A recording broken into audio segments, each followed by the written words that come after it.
Dan melalui sambungan Skype kita terhubung dengan Sekretaris Kabinet Indonesia Maju, Pramono Anung. Selamat siang Pak Pram. Bagaimana sejauh ini bekerja via telekonferensi? Apakah lancar atau ada gangguan komunikasi Pak? Kita sudah memulai video telekonferensi ini sejak hari Senin. Hari ini sudah hari keempat. Jadi setiap hari ada 2 ratas. Kebetulan hari ini ratasnya yang pertama tentang laporan Ketua Tim Gugus Tugas COVID-19, yang kedua mengenai kebijakan kelautan Indonesia.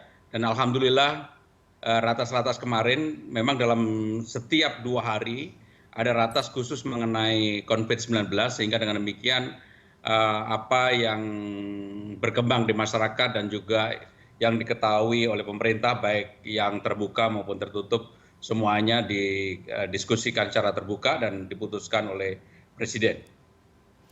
Baik Pak Pram, seperti apa begitu pada saat menjalankan telekonferensi? Apakah kemudian semua hal begitu dibahas di situ ataukah ada mungkin telepon pribadi atau seperti apa?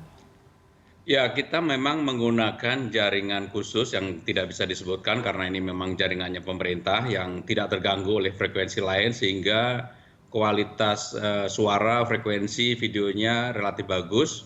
Tidak pernah ada gangguan sama sekali. Dan yang jelas dengan video teleconference meeting ini kami menganggap lebih efektif. Yang pertama karena tidak terlalu banyak mobilisasi pejabat, karena biasanya dalam satu ratas itu ada 36 sampai dengan 45 menteri ataupun kepala lembaga yang diundang. Sekarang masing-masing ada yang di rumah, ada yang di kantor.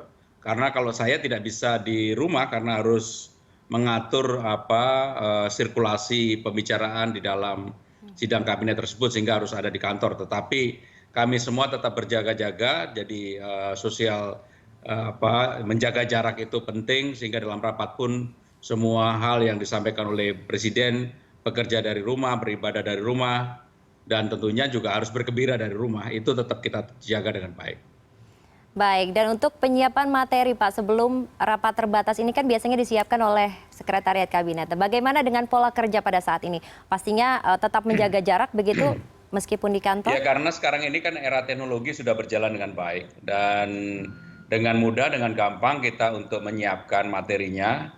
Alhamdulillah dari 8 kali rapat yang sudah berlangsung tidak ada satupun permasalahan, dan dalam rapat yang ada karena dengan menggunakan video conference kita juga bisa menampilkan materi. Jadi materi bisa ditampilkan, kemudian wajah Presiden, Wakil Presiden, Sekretaris Kabinet yang selalu ada, dan kemudian menteri-menteri yang lainnya. Dan semuanya terekam dengan baik dan bahkan lebih cepat karena kalau di dalam sidang kabinet yang terbatas itu kan deputi ataupun dirjen eselon 1 tidak boleh masuk. Sekarang ini para menteri walaupun dia di rumah ataupun dia di kantornya, dia bisa didampingi oleh eselon 1-nya, bahkan sampai eselon 2-nya, sehingga keputusan yang sudah diambil oleh Presiden bisa didengarkan secara langsung oleh para menteri dan juga para eselon 2 dan eselon 3. Baik, sejauh ini dirasa lebih efisien begitu ya Pak ya. Sementara itu bagaimana dengan agenda-agenda yang sudah direncanakan? Apakah kemudian ada agenda yang dirubah menjadi telekonferensi atau seperti apa Pak? Ya, tentunya ada karena sebenarnya jadwal Presiden dan jadwal para menteri kan cukup padat.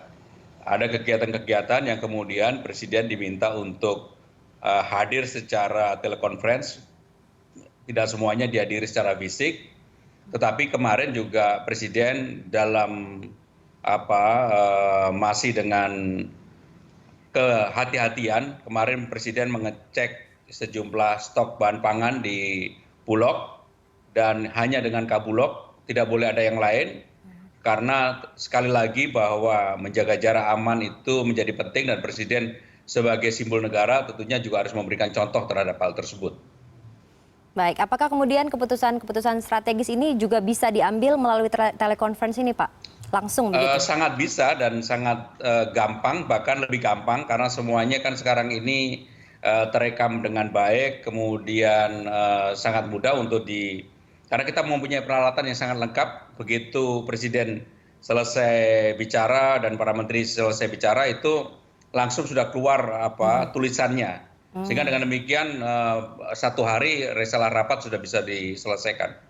Baik, jadi bukan hanya video tapi juga ada tulisannya juga di situ tertera begitu ya, Pak Pram? Tertera ya, dan itulah yang kemudian menjadi acuan para menteri untuk mengambil kebijakan. Karena semua menteri itu sebelum mereka memutuskan, mereka diminta oleh Presiden dilakukan melalui rapat terbatas.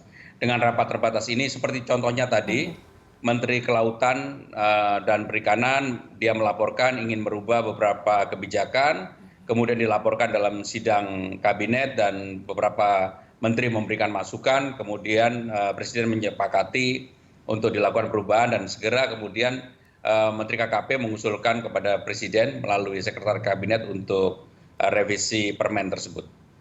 Baik Pak Pram, terakhir Pak, sejauh ini apa saja plus minus dari social distancing ini dan juga teleconference? Apakah mungkin ada kangennya begitu Pak untuk berkumpul pastinya ya? Ya, yang jelas selama ini kami sangat akrab dengan teman-teman media, dengan teman-teman wartawan. Sekarang video telekonferensi ini wartawan masih bisa memantau apa kata pengantar atau arahan Presiden di awal. Tetapi biasanya kan begitu selesai nanti ada salah satu menteri yang kita tunjuk untuk berbicara kepada tim media. Nah itu sekarang tidak ada. Yang kedua, selalu menteri-menteri itu kangen sebelum ratas biasanya kan dimulai jam 1. Biasanya mereka hadir setengah 1, mereka punya waktu untuk mingle, untuk bertemu dengan menteri yang lain, bercakap-cakap, bersilaturahim, baru kemudian mempunyai waktu setengah jam untuk memulai ratas. Nah, sekarang ini tidak ada. Nah inilah yang saya yakin pasti para menteri merasa kehilangan itu. Baik Pak Pram, dan sampai kapan ini akan diberlakukan? Sementara ini sampai dengan waktu 14 hari terhitung sejak hari Senin kemarin.